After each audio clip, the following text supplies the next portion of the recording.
Les rapports privilégiés entre l'homme et le chien paraissent bien souvent l'effet d'une entente profonde et naturelle.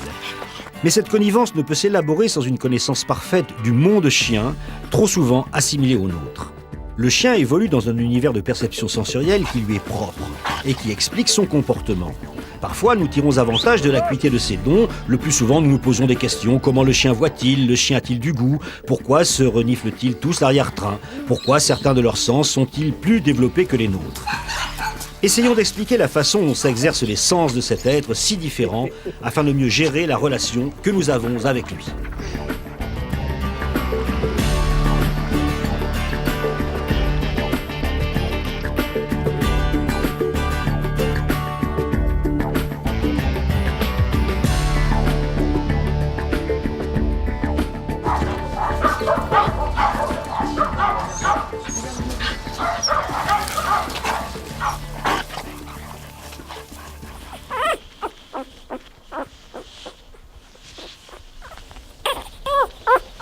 À sa naissance, le chiot est aveugle et son appareil auditif externe n'est pas encore ouvert aux perceptions sonores habituelles.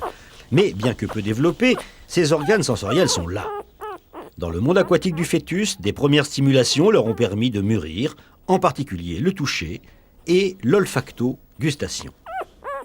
Les postures de la chienne, allongées, courant, organisent un monde mécanique de coups, de contractions, d'espace et ou d'odeur, puisque le parfum du liquide amniotique donne déjà aux petits mammifères un début de formation culinaire. C'est-à-dire que selon ce que mange la mère, elle va parfumer son liquide amniotique et ça va déjà entamer un début de processus de familiarisation. Et puis, en fin de grossesse, on se rend compte qu'avant la naissance, il y a un canal sensoriel qui devient privilégié à ce moment-là, c'est l'audition. Les informations sonores venues de la mère sont en partie filtrées, les hautes fréquences sont filtrées par le corps de la mère et surtout par le liquide amniotique de son utérus plein.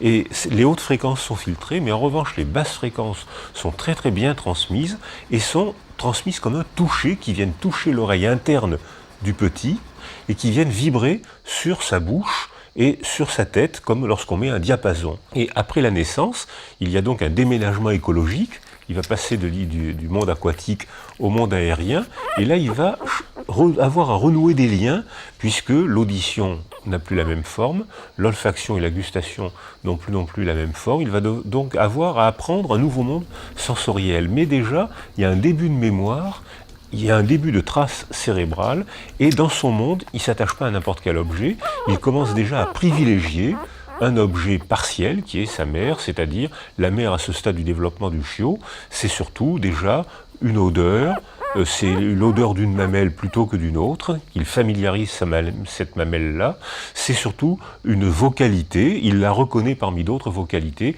et c'est vers cet objet-là qu'il va s'orienter et qu'il va poursuivre ses processus de développement. Pendant la phase néonatale, le chiot reconnaît le chaud du froid. Il a un sens tactile et se repère vers la mamelle, reconnaissant le goût du lait. Le jeune pousse avec son museau et avec ses pattes, pétrit la mamelle. Il cherche systématiquement à enfouir son museau dans tout ce qui est creux et chaud. Le contact est maximal entre les chiots. Après 15 jours, le chiot se met à ouvrir les yeux, les oreilles un peu plus tard. La recherche de la mamelle devient moins stéréotypée et davantage guidée par la vue et par l'odorat. Vers l'âge de 3 semaines, on peut vérifier que le chiot a acquis le sens de l'audition en claquant des mains derrière l'animal afin de voir s'il sursaute ou non. En fin de premier mois, la phase de socialisation commence. Le chiot a acquis l'intégralité de ses sens pour pouvoir commencer à communiquer et à découvrir le monde. On peut alors s'apercevoir d'un déficit sensoriel, visuel ou auditif. On se méfiera d'un chiot qui n'explore pas son environnement à droite ou à gauche et qui semble peu sensible aux bruits alentours. Le développement des sens ne dépend aucunement de la race. Vers la fin du premier mois, le chiot a donc acquis toutes ses capacités sensorielles. Mais attention à la période sensible qui va suivre, cette période où le chiot construit cette espèce de base de données qui fera qu'il va pouvoir vivre en groupe normalement et communiquer avec ses congénères et les autres espèces. Son système nerveux est en effet composé de cellules appelées neurones qui possèdent des prolongements et développent des relations entre eux, formant des réseaux complexes. En fonction de la richesse des stimulations extérieures qui parviennent au cerveau du jeune animal, le développement du système nerveux varie. C'est dire la nécessité d'un enrichissement précoce du milieu afin de permettre un développement cérébral intense et harmonieux.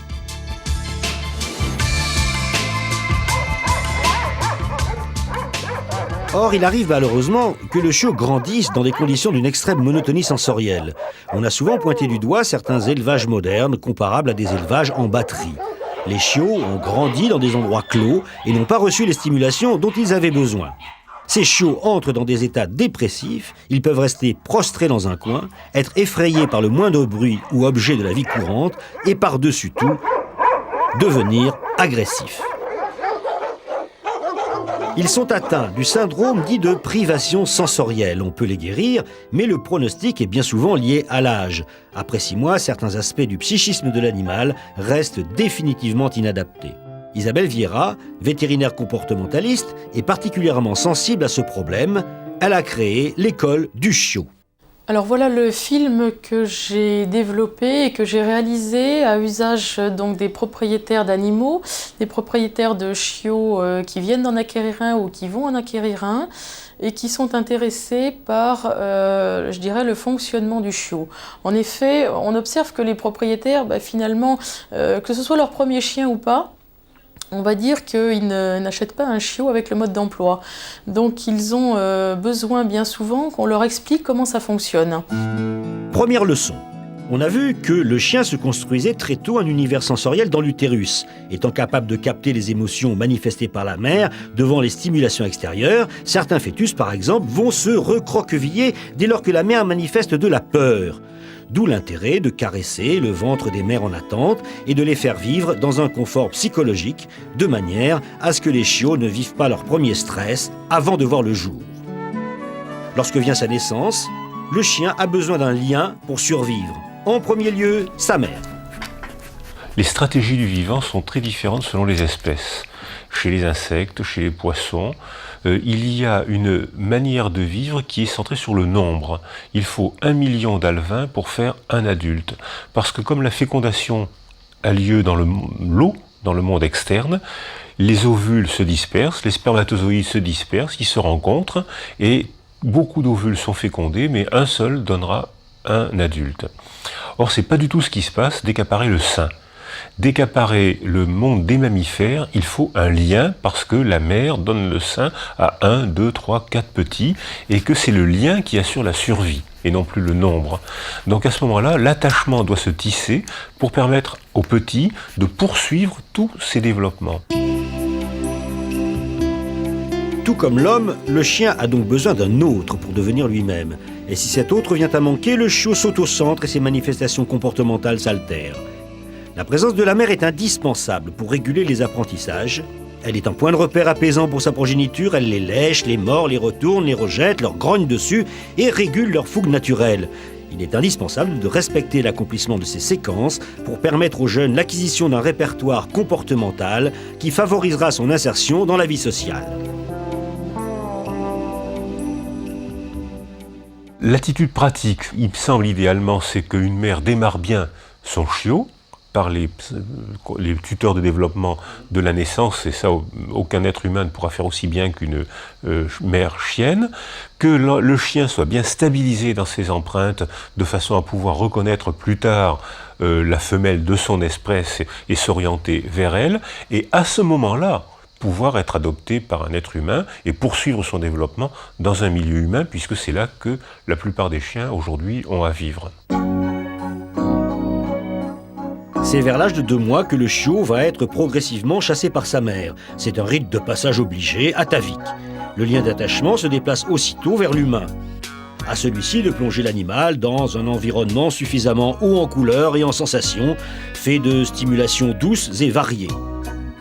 À lui de le mettre en contact le plus tôt possible avec ses congénères, y compris d'autres espèces, et de le manipuler souvent tout en le maintenant en posture de soumission. Cela donnera un chien équilibré, bien dans sa tête et bien dans ses poils.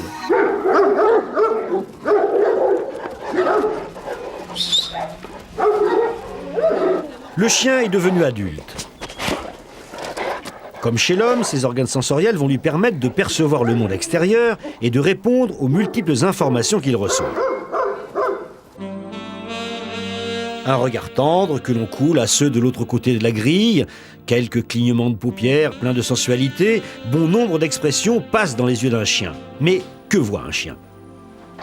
C'est à partir de 3 mois en moyenne que l'animal acquiert une vision définitive. À l'école vétérinaire de Maison-Alfort, le docteur Bernard Clerc soigne les troubles de la vue chez le chien. Il effectue couramment des tests sous la forme de parcours d'obstacles afin de s'assurer de la bonne guérison de ses patients. C'est bien, c'est bien. Il nous explique que l'œil d'un chien n'est pas exactement constitué comme le nôtre. Les deux différences essentielles chez le chien, c'est que la cornée est plus large, beaucoup plus grande que chez l'homme. Deuxièmement, le cristallin est plus volumineux aussi que chez l'homme, ce qui explique que pour nous en opération, il y a quelques petits problèmes avec ça.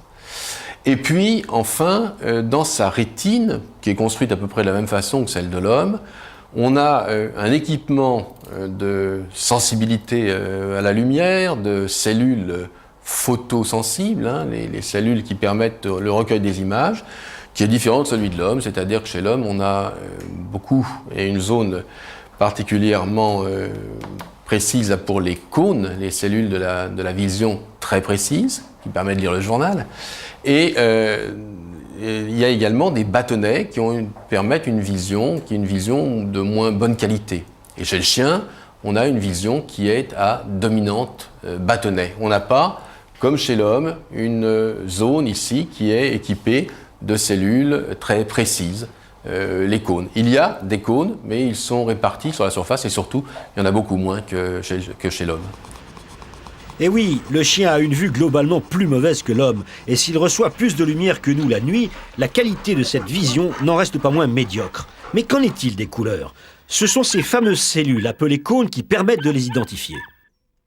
À la différence de l'homme, pour lequel il y a 3 types de cônes, donc sensibles plus spécifiquement à certaines longueurs d'onde, à certaines couleurs, chez le chien, il n'y a que 2 types de cônes. Donc une vision qui est moins richement colorée, on va dire.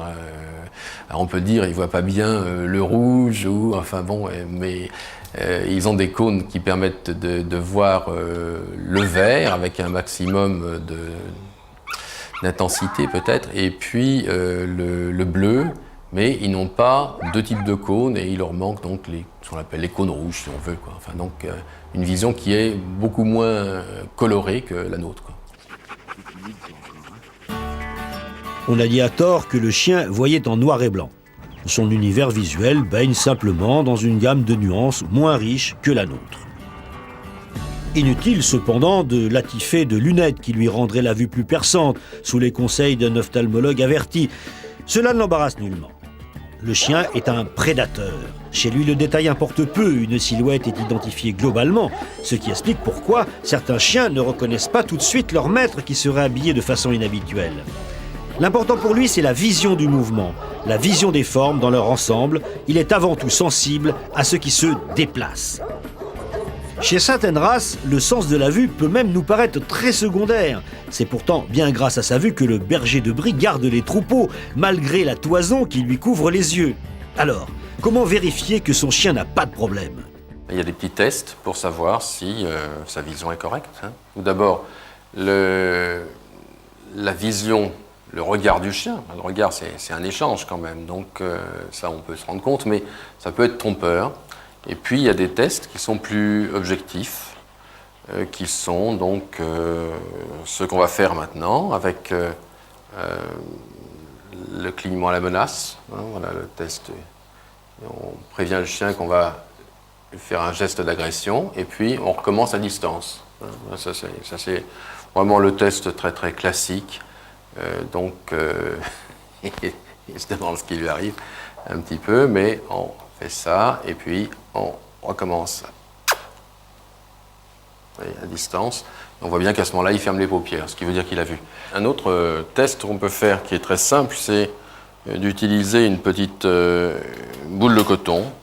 On va placer dans le champ de vision du chien, et puis on va la lâcher, cette boule de coton, et on va voir comment il la suit, s'il la suit.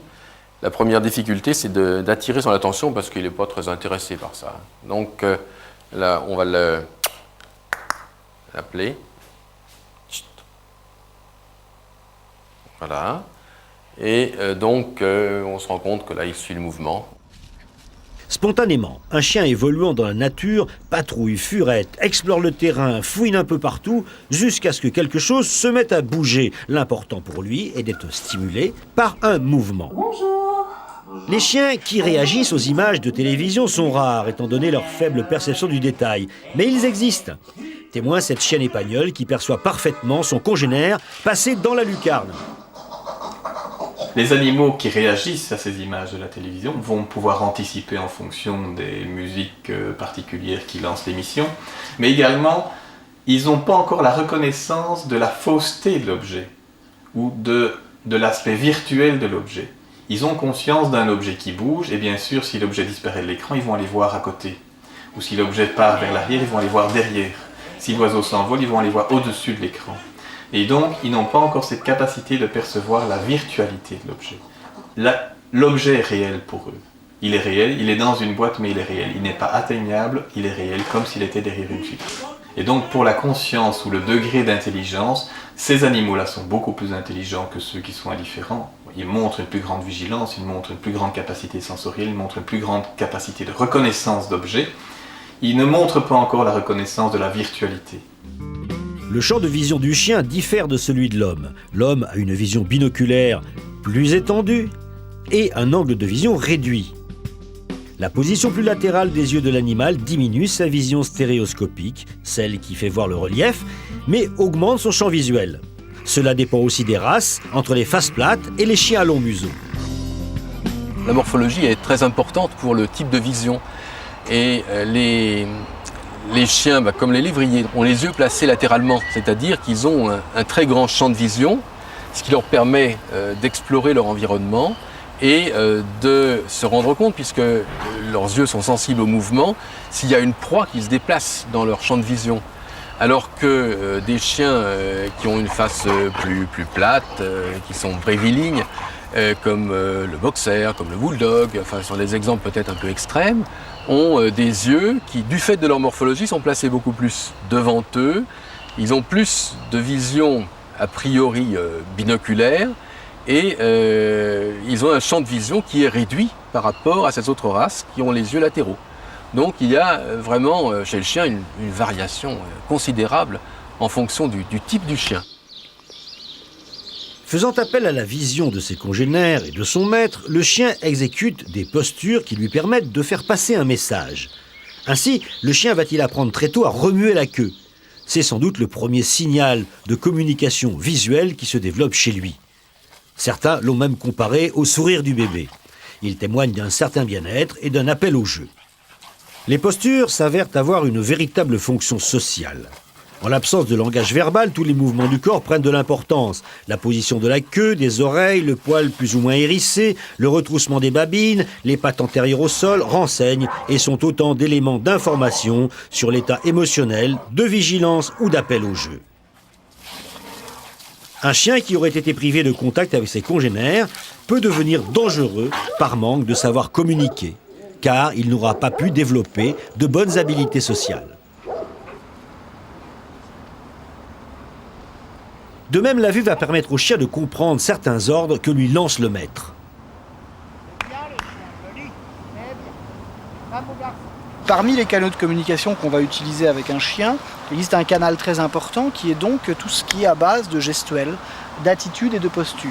Il ne faut pas hésiter, lorsque vous apprenez un exercice ou un ordre à un chien, à souligner de manière gestuelle ou de manière posturale l'ordre que vous avez émis. Ça clarifie la compréhension par l'animal et en plus, ça vous permettra, lorsque vous donnerez des ordres à très longue distance, de faire mieux comprendre ce que vous désirez à votre chien à travers des gestes extrêmement larges.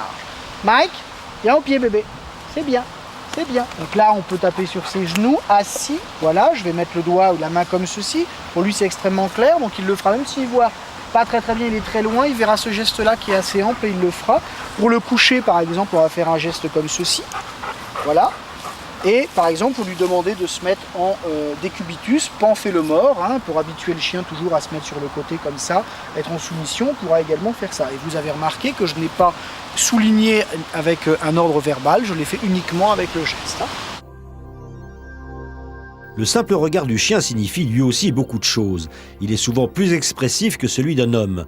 Ne dit-on pas faire des yeux de chien battus ou des yeux de cocker ? A l'inverse, on dit qu'il ne faut pas regarder un chien dans les yeux car il prend cela pour un défi. Si vous croisez un chien que vous ne connaissez pas, c'est le chien d'un ami qui vient vous voir, un chien rencontré dans la rue, peu importe, je vous déconseille fortement de regarder ce chien droit dans les yeux parce qu'il pourrait très bien considérer et interpréter ce regard comme étant une mise en joue, comme étant une menace que vous allez mettre en place sur lui. Donc il faut toujours éviter de faire ce genre de choses. Par contre, si vous êtes le propriétaire du chien et que vous donnez un ordre à votre chien, une indication quelconque, si le chien est bien structuré, bien hiérarchisé, il vous considère comme étant un chef de meute, vous pouvez sans problème le regarder dans les yeux puisque le chien en général détournera son regard à ce moment-là et partira obtempérer sur l'ordre que vous avez émis à ce moment-là.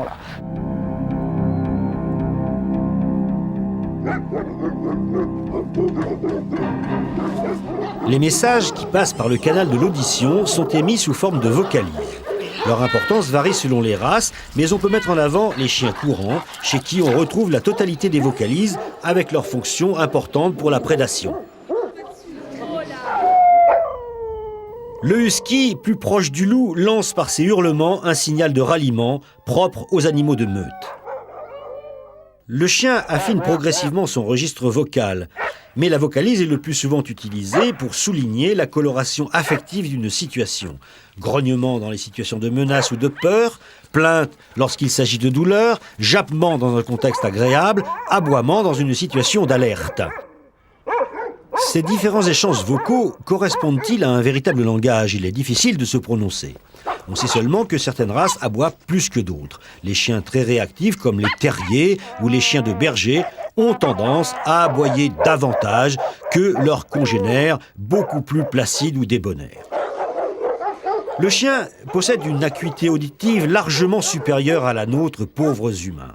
Ainsi, voyons-nous souvent un chien réagir bien avant l'arrivée de son maître ou de sa maîtresse, se plaçant très tôt à la porte d'entrée pour l'accueillir.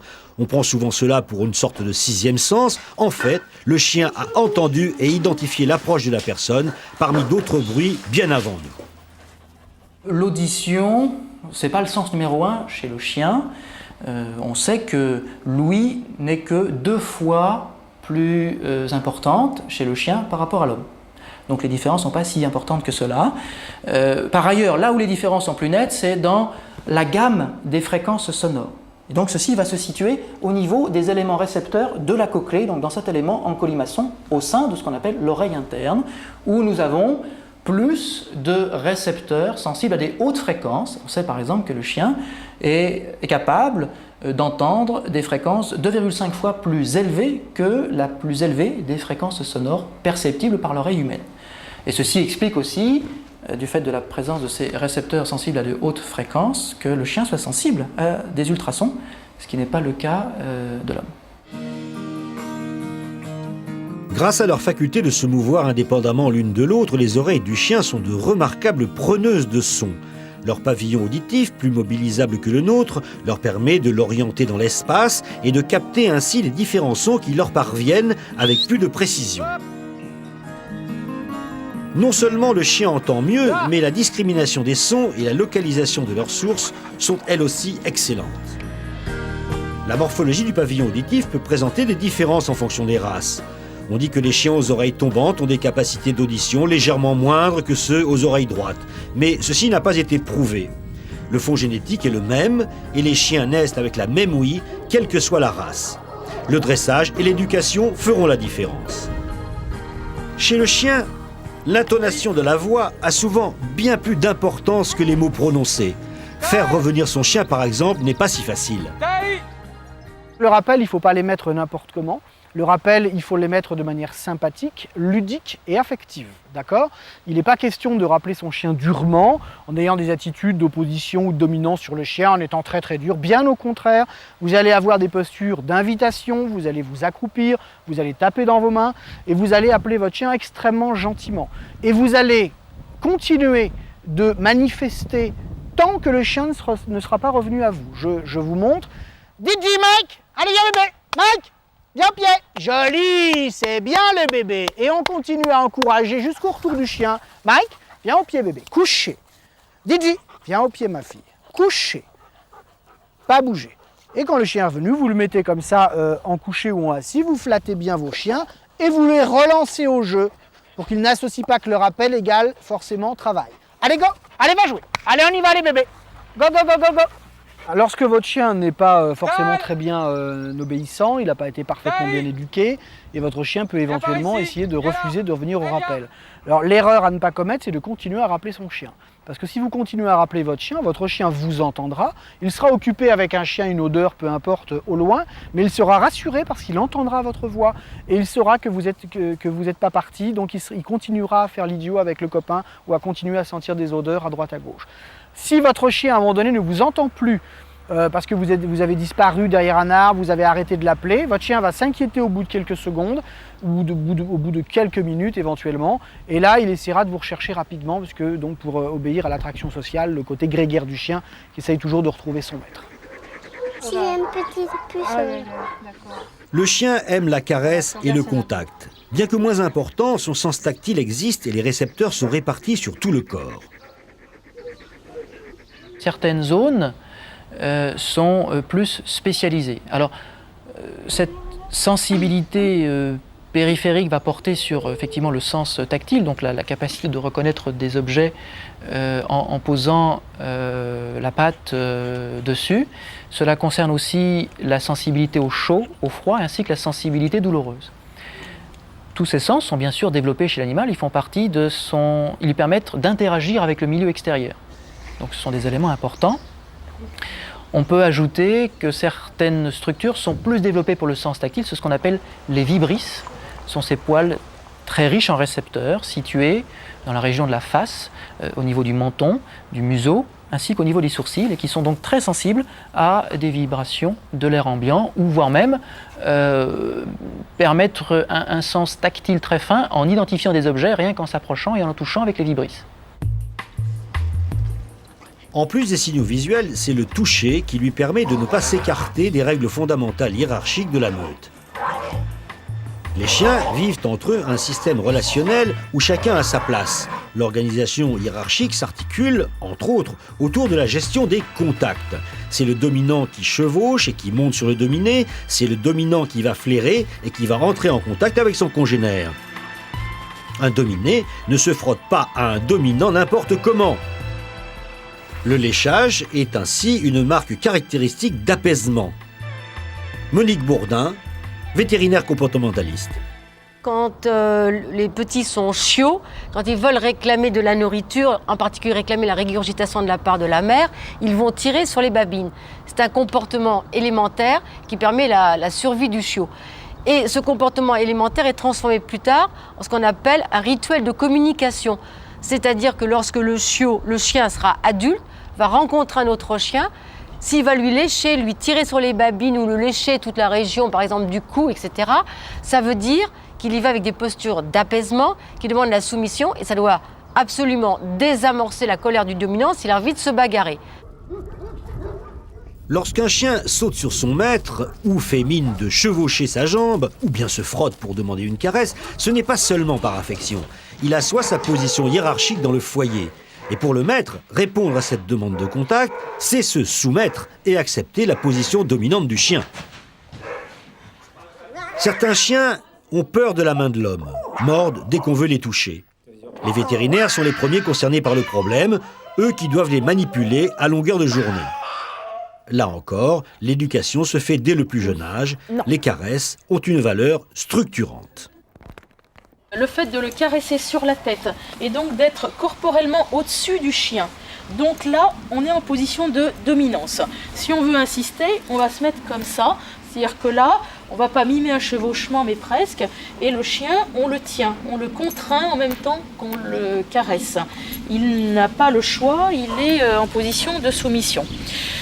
Si je le caresse comme ça, il est évident que je me mets au-dessus, donc toujours au-dessus, c'est le chevauchement.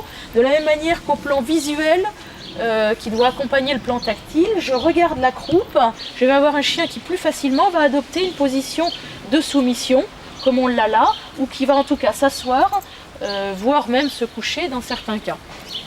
Il faut habituer le chien à être manipulé beaucoup sur le dos, sur l'arrière-train. Les chiens dominants n'aiment pas qu'on les palpe comme ça à l'arrière-train, qu'on leur prenne les flancs comme ça, comme ils n'aiment pas qu'on les caresse sur la tête. Donc très vite, très tôt, il faut habituer le chiot à être pris, mais à bras-le-corps, avec toujours le corps de l'être humain au-dessus du chien. On ne se roule pas par terre avec un chien, on ne se met pas sous le chien. Venez les bébés.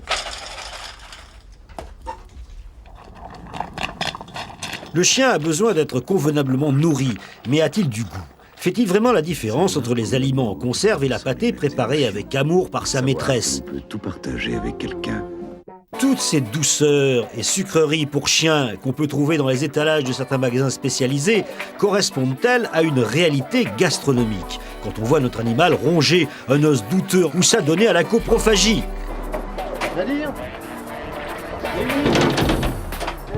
Le chien va être sensible à certains éléments gustatifs forts. Mais les cellules réceptrices situées sur la langue, le palais et le pharynx sont 12 fois moins nombreuses chez lui que chez nous. Certains centres de recherche mènent des travaux sur l'appétence des aliments. Le plus célèbre d'entre eux est Waltham, en Angleterre. On y travaille sur l'odeur et le goût de l'aliment tout en essayant d'apporter le maximum de qualité nutritionnelle aux gammes de produits proposés. Pour se nourrir, le chien utilise les sens du goût et de l'odorat. Ils sont bien développés et ensemble contribuent à la perception des saveurs chez le chien et ils renseignent sur ce qu'il va manger.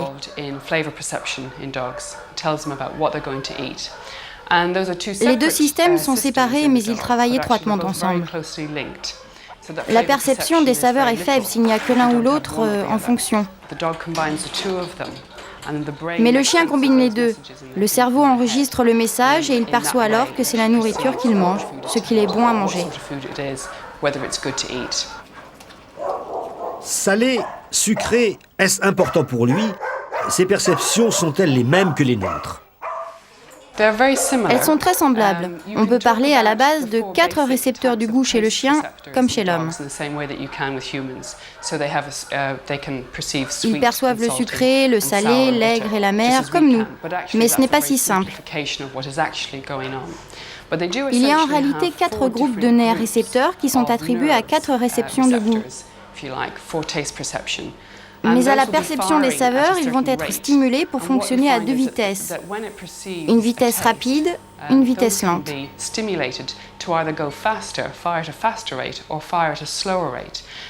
Ainsi, comme vous avez 4 groupes de neurones qui sont activés, plus ou moins vite, on aura en théorie 8 possibilités de réception du goût.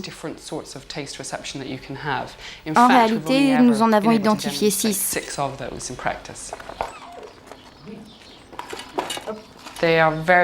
On peut dire qu'ils sont sensibles à tous les composants leur indiquant qu'il y a de la viande. C'est un peu comme nous quand nous parvient une odeur de cuisine. Si votre chien préfère tel aliment à tel autre, il semble donc que cela soit avant tout parce qu'il dégage une odeur intéressante. On dit que le chien goûte avant tout avec son nez. Un chien ne pourrait probablement pas survivre sans odorat, du moins à l'état sauvage, car l'odorat lui donne des informations concernant l'identité des chiens de sa meute. Qui est mâle, femelle, qui est le chef, comment se reproduire, etc. Et il donne aussi des renseignements essentiels sur la nourriture. Où elle se trouve, est-elle bonne à manger, est-elle fraîche, est-elle faisandée? Le sens numéro 1 chez le chien est donc l'olfaction. Son flair est incomparable. On sait que les neurones qui sont impliqués dans ce processus d'olfaction, dans les lobes olfactifs, dans le cerveau, sont 40 fois plus nombreux chez le chien par rapport à l'homme. Donc ceci un petit peu rend compte de l'importance de ce sens. Autre information, le point de départ de ce sens, ce sont des structures réceptrices situées dans le museau de l'animal, au sein des structures de l'âme osseuse qu'on appelle les cornets nasaux. Et le volume de ces structures réceptrices est particulièrement développé chez le chien par rapport à l'homme. Ainsi, on a environ, pour un chien de format moyen, un volume de 150 cm3 chez le chien, alors que chez l'homme, on est plutôt aux alentours de 3 cm3. Donc ceci rend compte des différences significatives entre l'homme et le chien. Très importante, les phéromones. Ce sont des hormones volatiles, véhiculant de véritables messages chimiques que le chien récupère dans son environnement ou en flairant certaines parties du corps d'un autre individu. Cette communication phéromonale est innée et elle explique bien des comportements.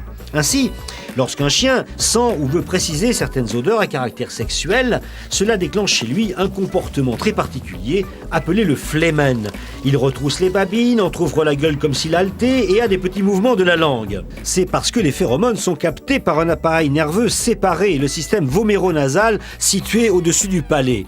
La lèvre supérieure se soulève grâce à un muscle spécial, l'air pénètre par un conduit que l'on appelle le conduit incisif et les odeurs sont perçues au niveau de cet organe voméronasal. L'effet phéromonal est donc transmis ensuite par un nerf jusqu'au bulbe olfactif. Les phéromones sont perçus à grande distance et renseignent le chien sur l'état physiologique et émotionnel et sur le statut social de l'émetteur. Ce sont de véritables cartes de visite.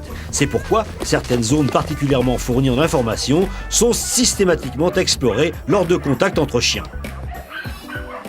Où sont situés les phéromones? Alors les phéromones sont sécrétés par des glandes qui sont réparties donc sur l'animal. Alors on trouve d'une part les glandes sébacées, ces glandes qui produisent le sébum, donc elles sont réparties sur tout le corps de l'animal, mais sont réparties plus particulièrement aussi aux alentours de l'oreille et des babines. C'est pour la raison pour laquelle les chiens se sentent les oreilles. Elles sont réparties aussi sur le chien au niveau donc du fourreau et dans toute la région périnéale. Les phéromones se retrouvent aussi dans des glandes qu'on appelle les glandes, improprement parlé les glandes podales, ce sont des glandes des coussinets plantaires, donc qui sécrètent aussi des phéromones, qui jouent un rôle important dans la communication sociale entre chiens, en particulier dans la communication territoriale. Les phéromones sont sécrétés aussi par les urines, qui véhiculent effectivement une information sociale, hiérarchique et aussi sexuelle. On retrouve aussi des phéromones dans tout le complexe qu'on appelle les glandes anales, les glandes périanales. Il faut savoir que le pourtour de l'anus, il y a des glandes qui sécrètent donc des phéromones et surtout ce qu'on appelle les glandes des sacs anaux. Les déjections canines véhiculent de nombreuses phéromones. Voilà pourquoi les chiens y sont sensibles. Le fait d'uriner en levant la patte et de marquer par le grattage associe le message chimique à une marque visuelle, la tache d'urine en hauteur, et une posture, lever la patte le plus haut possible lorsqu'on est dominant.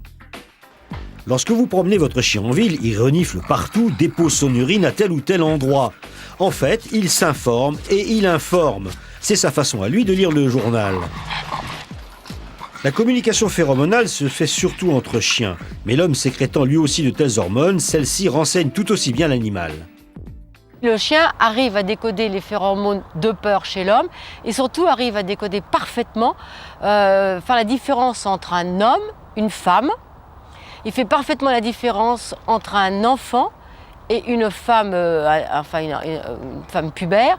Il fait même la différence entre une femme qui est enceinte et qui attend donc un bébé. Il arrive à faire aussi la différence à une femme au moment de ses règles.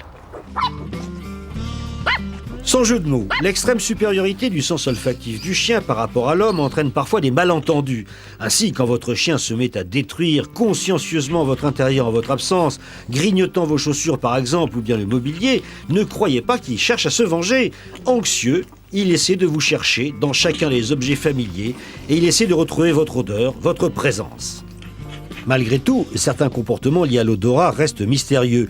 Lorsqu'un chien se frotte dans une charogne, on pense que ce n'est pas par hasard, mais qu'il cherche à imprégner certaines de ces zones par la suite explorées par ses congénères. On présume que cela renforcera ses chances d'être perçu comme dominant. Autre hypothèse, le chien agirait ainsi pour masquer son odeur propre et se fondre dans le décor. Il me semble que si j'étais chien, ou quand j'étais chien il y a plusieurs millions d'années, en entrant ici, j'aurais d'abord fait une cartographie d'odeurs. C'est-à-dire que j'aurais fait des autoroutes d'odeurs, des odeurs familières que j'aurais reconnues, que j'aurais palper avec mon nez, parce que le fait d'être chien fait que les odeurs, pour moi, sont un morceau de l'autre.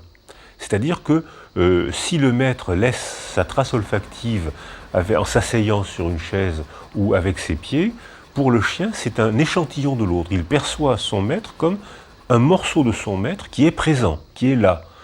Or, le chien, donc, si j'étais chien, je m'orienterais préférentiellement vers ces odeurs familières que je reconnaîtrais parmi d'autres, avec une évidence comme nous, êtres humains, quand on marche sur un sentier de montagne. Pour nous, c'est une évidence que là, il y a la paroi et là, il y a le précipice. Donc pour un chien, c'est un sentiment d'évidence que là, il y a une odeur familière, là, il y a une odeur inconnue. Et je crois que les couleurs et les formes interviendraient après, de manière pâle, pastel, trouble, et que la vision, pour moi, serait une sensorialité secondaire. Et qu'ensuite, à ce moment-là, je m'intéresserai au son, qui seraient des événements saillants, mais un son de chien, c'est pas un son d'humain, puisque l'oreille n'a pas la même forme et la bande passante n'est pas la même. Donc, des sonorités de chien interviendraient ensuite, et là, ça serait des événements saillants que j'apprendrai et que je finirai très rapidement par reconnaître. Quand un être humain me parle à moi, chien, je reconnais sa voix, sa vocalité, la structure de sa voix, et je reconnais aussi l'objet sensoriel de ses mots. Et je sais que certains mots désignent, on va faire la fête, on va sortir, je suis pas content, je t'en veux. Ces mots-là sont des objets sensoriels qui rentrent dans mon monde de chien, qui signifient quelque chose, mais c'est une signification de chien, c'est pas une signification humaine.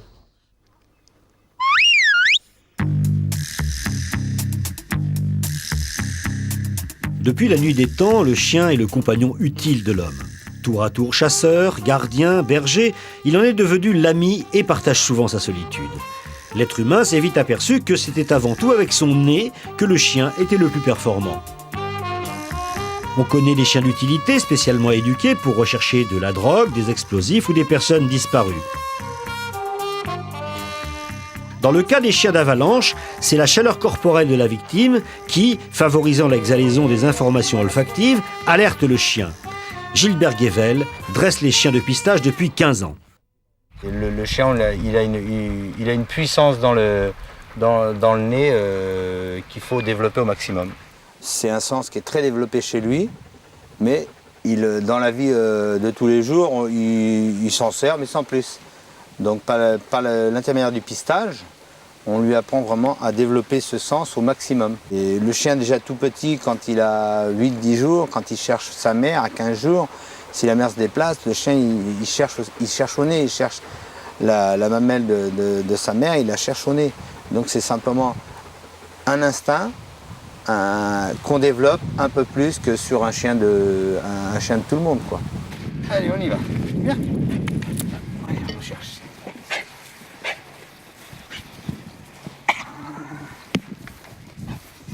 Alors, au départ, la base pour développer le flair du chien, la base est la même. On lui apprend à se servir de son nez. Après, suivant ce qu'on veut faire du chien, en faire un chien de piste, un chien de drogue, un chien de catastrophe, un chien d'avalanche ou un chien d'explosif, on va varier le but du chien. Le chien de chasse, il va prendre ses odeurs tout au vent, il va quêter.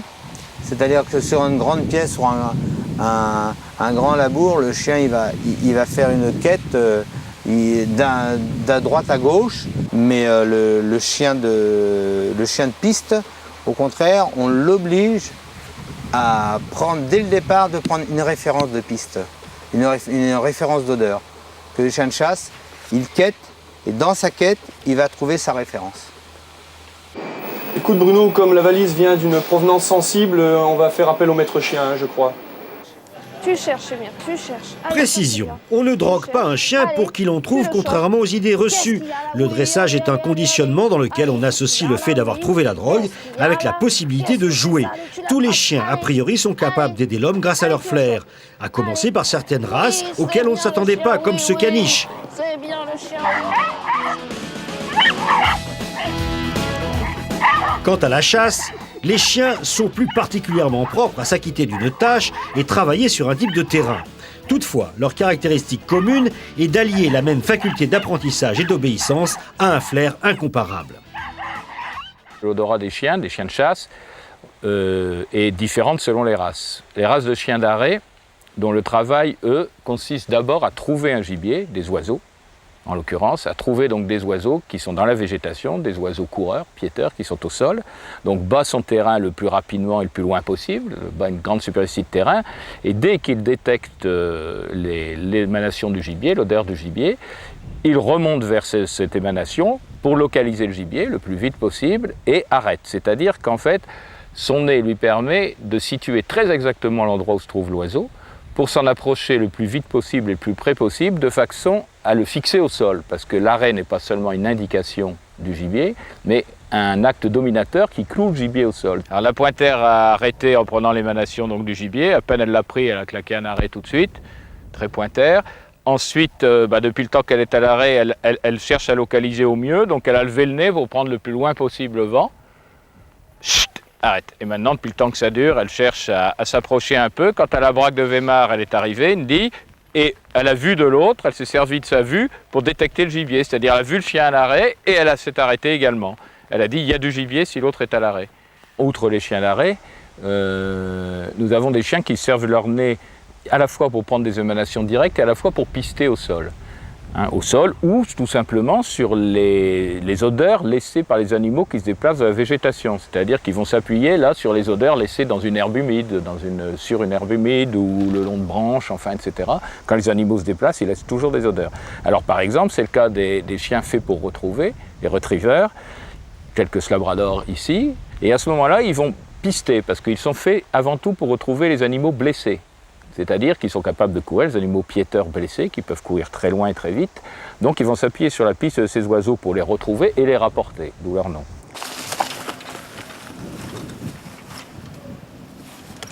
Alors en fait, je vous explique ça, c'est des boîtes d'envol, ça s'appelle. C'est télécommandé et ça va éjecter une caille que je vais tirer pour que le chien la retrouve, à la rapporte. Donc lui, c'est pas le chien, il va être placé là, il sentira rien, je le mettrai trop loin pour qu'il sente. Il va donc se servir de ses yeux d'abord, tant que retriever.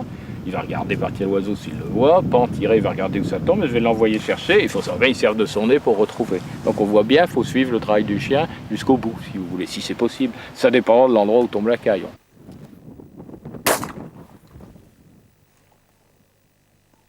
Tu bouges pas, hein?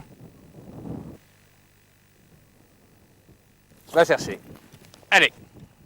Allez, en avant. Allez, allez. Allez.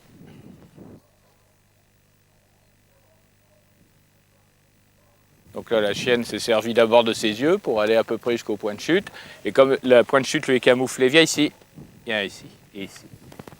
Donne. Comme le point de chute est camouflé par les plantations qui sont là, donc elle ne sait pas l'endroit exact, donc elle arrive à quelques mètres.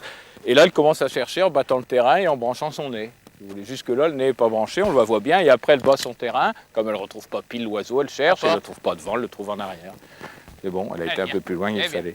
Alors vous avez des chiens qui chassent avec leurs yeux, qui n'ont donc pas, ça veut dire tout simplement qu'ils n'ont pas besoin de leur nez pour capturer le gibier ou aider à capturer le gibier. Alors le plus typique, c'est évidemment les chiens qui rattrapent le gibier, qui sont les lévriers. Les lévriers, donc à vue, c'est d'ailleurs absolument remarquable de voir un lévrier qui se balade ou tenu tranquillement à côté de vous, à quelle vitesse il détecte un lièvre en train de courir dans une plaine ou de se balader. Et à ce moment-là, ça déclenche instantanément une poursuite d'une grande rapidité, un sprint qui doit se terminer normalement par la capture et la mort du lièvre. Le chien de chasse se sert de son ouïe, bien entendu, mais ceci étant, c'est beaucoup moins important que l'odorat, hein, pour la plupart des chiens. Beaucoup de races de chiens de chasse n'ont pas besoin d'avoir une ouïe extraordinaire. Hein. Mais par contre, d'autres en ont besoin. Le labrador va servir de ses oreilles pour retrouver un gibier blessé, justement, qui se débat, qui fait un bruit quelconque. Les chiens courants écoutent la meute, etc. Donc, beaucoup de chiens ont besoin quand même d'avoir une bonne ouïe, surtout au départ de leurs activités quand ils chassaient pour leur propre compte. Donc, ils ont gardé ce sens de l'ouïe développé. Mais on ne cherche pas à le développer spécialement par la sélection dans certaines races de chiens de chasse.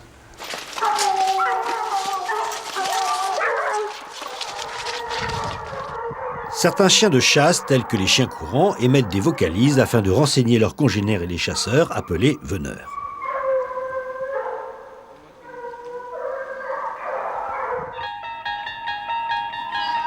L'être humain s'est vite aperçu que c'était avec son nez que le chien pouvait le plus l'aider, Mais il existe des activités moins connues que la chasse ou le pistage, où d'autres sens que l'odorat sont mis en avant. Il existe par exemple des chiens écouteurs, spécialement dressés pour assister les personnes malentendantes.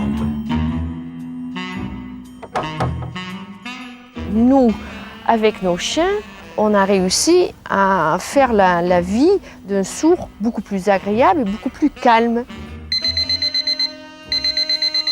Le réveil le matin, le chien monte sur le lit, réveiller son maître, et comme ça, il ne sera pas en retard. Le chien est dressé, c'est un travail de 6 mois, et ensuite, il vivra avec son sourd.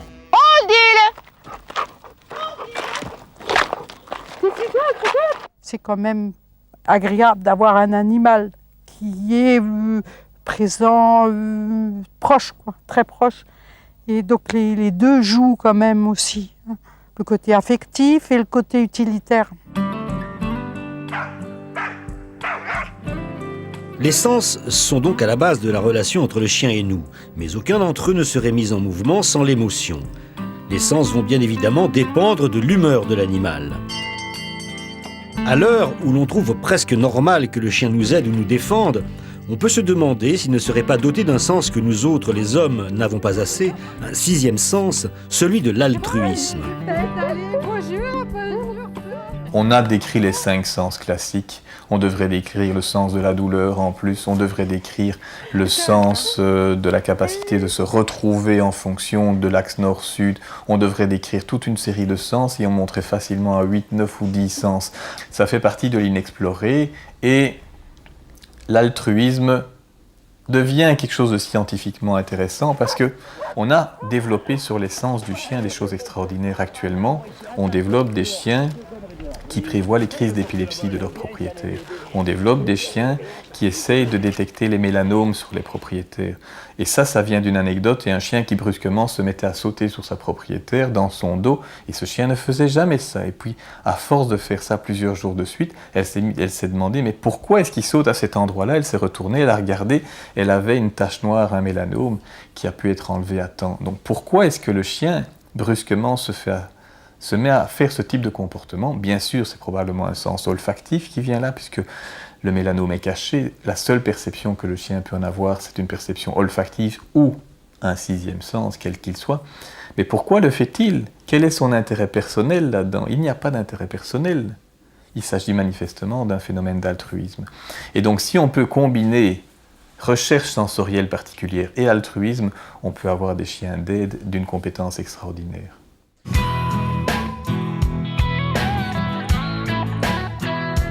Le chien nous aime, le chien nous aide. Il nous est utile et même pour certains indispensable, mais il ne doit être ni Dieu ni esclave.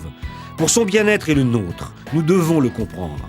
Ainsi, tout en l'intégrant dans notre univers affectif, nous le laisserons à sa véritable place. La meilleure, sa place de chien.